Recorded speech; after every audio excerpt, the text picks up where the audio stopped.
Okay, thank you. Good morning. My name is Chris Glover, and I'm the NDP critic for colleges and universities.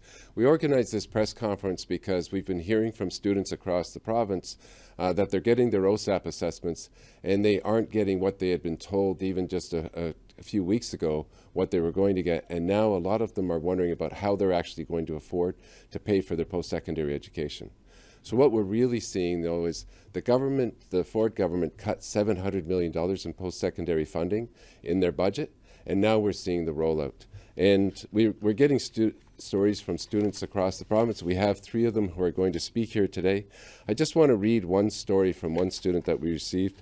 Her name is Emily Challenger, and she says, "I went from receiving over $14,000 in combined loans and grants as I come from a struggling lower-income family to wake up this morning to find that I realize a total of $6,900 this school year in total.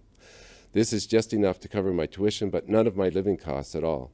I am attending school away from home where I need to pay rent, buy food, and other necessities. I had plans to continue my education in the nursing career at Trent University after finishing my practical nursing program I am currently enrolled in. This will have to change, and I feel blindsided and hurt. I cannot fulfill these dreams I have been actively chasing. I am a strong student, academically chasing a dream bigger than my parents before me, and feel that because of these cuts, I am being forced to continue down my family cycle of near poverty." Doug Ford truly has exemplified that he feels education is not a priority to him when it is the leading factor in ending poverty and improving our economy.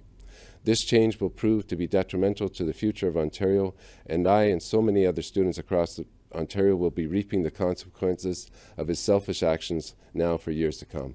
And that's a direct quote from a student named Emily Challenger. We also have students with us today who've come to speak about their own situations. And we're going to start with Jacob Fullerdoe. He's a York University student, a third-year student studying political science and public policy. Welcome, Jacob. Thank you. You know, it's hard to put into words how absolutely devastating these cuts have been to working class and Francophone students like myself. I've personally had my OSAP funding slashed by over $6,804.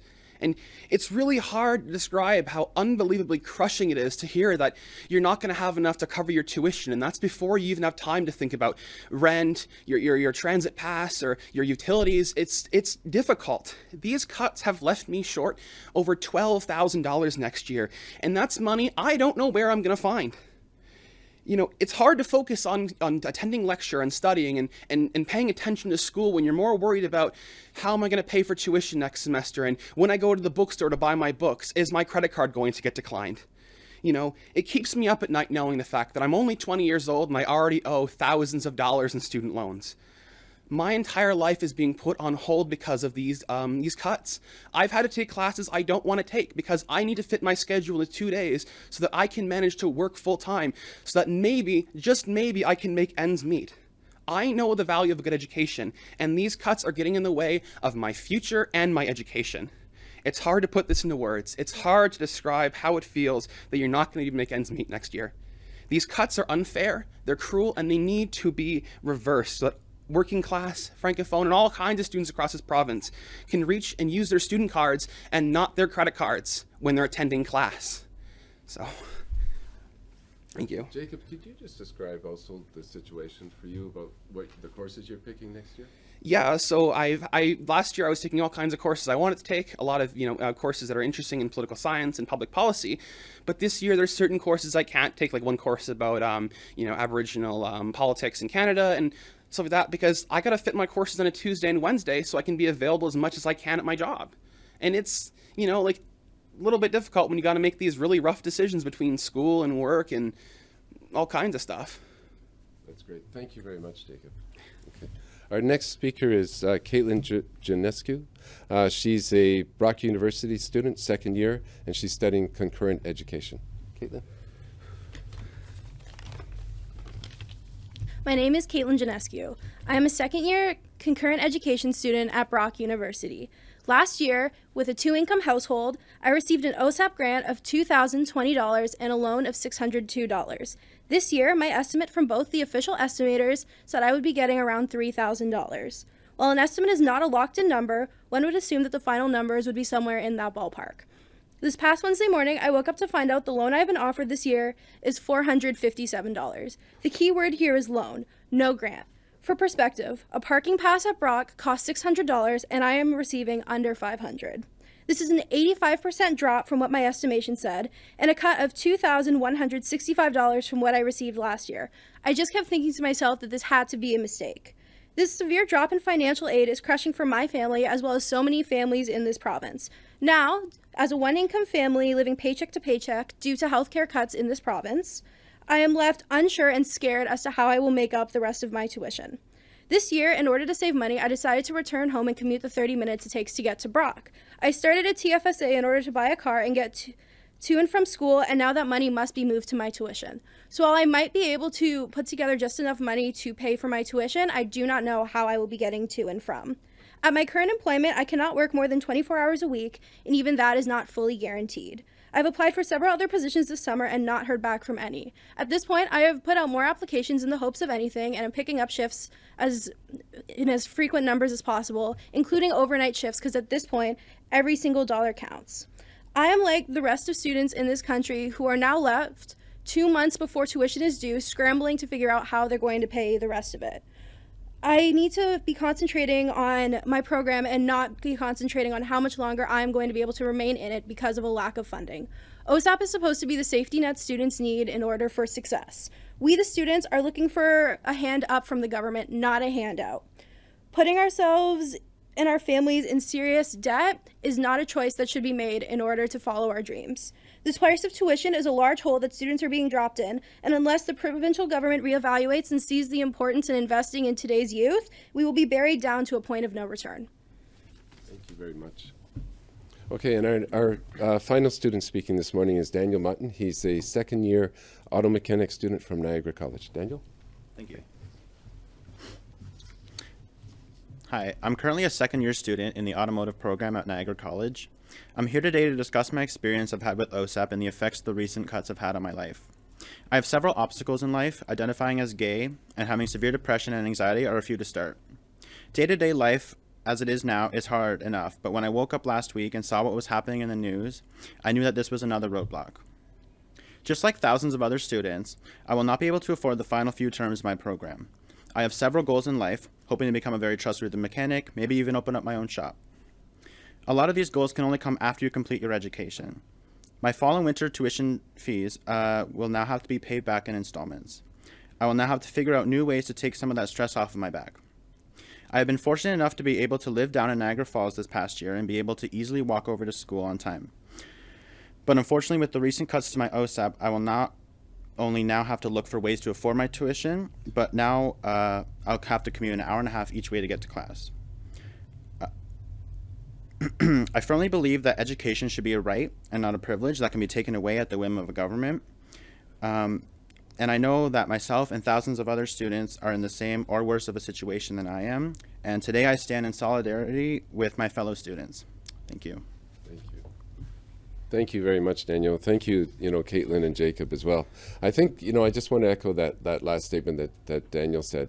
Education is a right. Education is a right. It's under the United Nations Declaration that Canada has committed itself to making post-secondary education accessible to all students and ultimately move towards free tuition.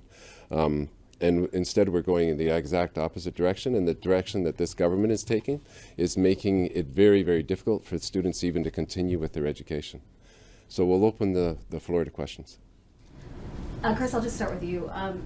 The government has made a number of reductions in different areas because they say some of these programs, the way the government was funding in the past, was unsustainable. For example, for OSAP, they said it's kind of ballooned over the last 2 years to a point where, it's not affordable. They want to help the people who need it the most. So how do you address that? Yeah, well, obviously, just from the stories that we're hearing and, the students who spoke today, they're not helping the students that need it the most, and what they're doing, like Ford always talks about, the financial responsibility when it comes to cutting services from low-income students, from healthcare services, from other students across this province, or high school students as well. But when it comes to spending money, he's spending lots of money. He's spending lots of money. He's spending potentially $1 billion to get out of a beer store contract. He gave a $300 million tax credit to the wealthiest people in this province. So there's lots of money to spend when he sees fit. But then when it's austerity for everybody else. So would you, as the NDP, bring it back to where the Liberals were and move towards free tuition? The goal of the NDP was to convert all student loans to grants, and for students who already have loans, to eliminate the interest on those loans. Okay. I wonder if one of the students can speak to whether or not, like you talked about the funding cut you're getting this year, but what about the previous years? And what was your funding like before this year's cut? Do you want to talk to? So last year I got a grant that was just over $2,000 and a loan that was just over $600. And this year, with an 85% drop, it's exceptionally hard, especially when you are expecting from an estimate to be receiving so much more, because now I'm in a position where I plan my summer and my working around this estimate and what I received last year. And I'm only in second year, so I've only had 1 year. That's gotten something before that? Or Jacob, maybe you have?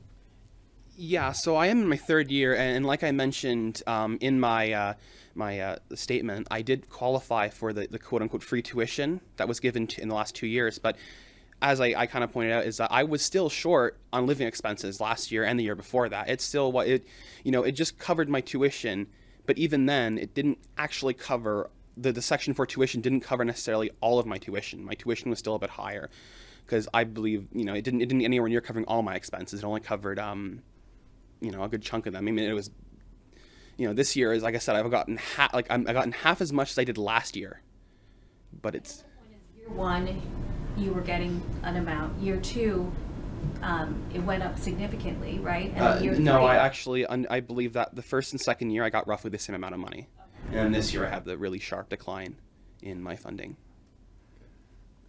Other questions? So there's been a lot of backlash about student loans and cutting grants since January, right? We've seen all these protests in front of Queen's Park. Students are walking out of classes. What do you think your government can accomplish if there has already been this criticism for the past 6-7 months? Right. So what we've seen in the past is, Doug Ford will back down if there's enough pressure. And so we're hoping that, this press conference will just be one more bit of pressure to put on this government to actually make them realize and make people realize, just the negative impact of the cuts that he's making, and how that he is, imposing austerity on our students, and he's making it very, very difficult for these students to actually continue to pursue their education. You heard from Jacob that he's trying to take courses, whatever courses are available, to cram them into 2 days so that he can work the other 5 days of the week. I mean, that's not a way to get an education, and so it's impacting his ability to get a quality education. And I think when people realize that, and then they start to speak to their conservative MPPs, and say to them, hey, this isn't right. This isn't the way we want the children, the students of this province to be treated, then hopefully Ford will back down on the cuts that he's made to student financial aid. So I've seen on Twitter there has been some very vocal users who are saying that, students use OSAP to go on vacation, they use it for luxury expenses and whatnot. What do you think about that? Well, the student, we just heard from Caitlin over here, who was saying that she didn't even get enough loan to cover the parking fee at our university. In Ontario, we have the highest tuition fees, the highest student debt levels of any province in this country, and Doug Ford's just made it worse. The Liberals doubled tuition fees during their 15 years in power, and so education, post-secondary education, became less and less affordable. And now, we've got the Ford government who's just cutting, whatever rug was under these students to help them get there. He's taking that rug out from under them. Of course. And Caitlin, Jacob, Daniel, if any of you want to speak a little to what your reaction was in January when you heard that there was going to be cuts to OSAP. Did you start saving money then? Were you out on the street protesting? Your experiences? So in January, when I started to hear about these cuts, I I took to Twitter and I stated my displeasures. I actually did reach out on several occasions to my personal MPP, and he has not been communicative. So, Sam Oosterhoff. So I have not been able to get any sort of response. That has not stopped me from trying to reach out because I feel that this is important. This is a serious problem, especially for students in this province. Their education is what's going to help them continue on and succeed, and being cut so hard, it makes it hard to go on. Yep. Okay. Do you want to speak, Daniel? Or Jacob? No? Do you want to think quick if you want? Or? Yeah, go ahead. Yeah, like I said, when I in January, or actually it's probably when I applied in March or May or so, when I found out, when I got my first estimate, which was actually a little higher than the one I got now because the estimate's a lot lower, it really puts you, it really just puts you just completely, you're just devastated because you're like, well, how am I going to pay for school? And you call up your parents and you're like, well, I mean, how am I going to make this work? And they tell you what we're going to do, but the thing is, like, they've got their own things to worry about, and but it really is devastating. And I did contact my local MPP, who's my hometown anyways, which is Jeff Birch from Niagara Center, and big help. But like I said, it's when the government's not listening to students, and the only people listening to are the opposition. It's difficult to when these cuts are hurting you directly, and it like I said, I'm having a hard time putting into words because it really is just devastating. So. And there's another student, Chloe Craig, who's here. She wants to talk about just the change in the OSAP, what she was expecting to get from OSAP. So, Chloe. Hi, again, my name is Chloe Craig. I'm a student at Fleming College in Peterborough. I'm also a board of director on College Student Alliance. Back to your first question that you asked when you asked about what the difference is between now and when the announcement came out. Students didn't know what the actual OSAP was going to look like. They just knew it was changing. So the difference of, okay, OSAP's changing, how's it going to look, to last week going, oh my God, that is not what we were expecting. I think there's a huge piece there that will now spur more students to actually get out there even more and have more discussions, more social media posts and things like that. And as a single mother, for the last 2 years, 2/3 of my funding has been in grants. This year, half of it's in grants, and it dropped a significant amount. I can't remember the number off the top of my head, but for now, I have to really look at my budget and consider being a parent as well as being a student to make my life better, to be a better parent. Thank you. Okay. Are there other questions? I just want to know, are any of you considering not continuing with your education because of this? I did consider it. You know what, I'll talk to you afterwards. It's okay. Yeah. Okay. Look, I'm just going to wrap up. In 2000, the reason that I'm the colleges and universities critic and the reason that I'm so passionate about post-secondary education, in 2007 I started teaching at York University, and I just felt an incredible sense of guilt because the opportunities that had been available to me as a university student when I started in 1980, at that time I was paying about $1,000 tuition. And I could go and I could make money in the summer, and I could pay not only for my tuition, but I could pay for my living expenses for the entire year. That wasn't available. In 2007, tuition fees were about $5,000. And I thought, if we're supposed to be living in a progressive society, progress means that the next generation has it better than the previous generation. But in post-secondary and college and university, what we're seeing is students get it worse and worse each year. And what Doug Ford has done has made it really bad for a lot of students, especially the surprise. Getting an assessment 2 months ago saying they're going to get, so many thousands of dollars to go to university or college, and then get a new assessment just a week ago or in this past week saying, no, that's not what you're getting. Instead of getting, for example, in Caitlin's situation, instead of getting a $3,000 in funding, you're getting $500 in funding, which doesn't even cover the cost of parking on the campus for the year. So, we're making it more and more difficult for our students, and it's not the way that we as Ontarians, should be living. It's not the way that our society should be progressing. So thank you very much for participating. If you would like to interview or speak with any of us afterwards, we'll make ourselves available. Thank you.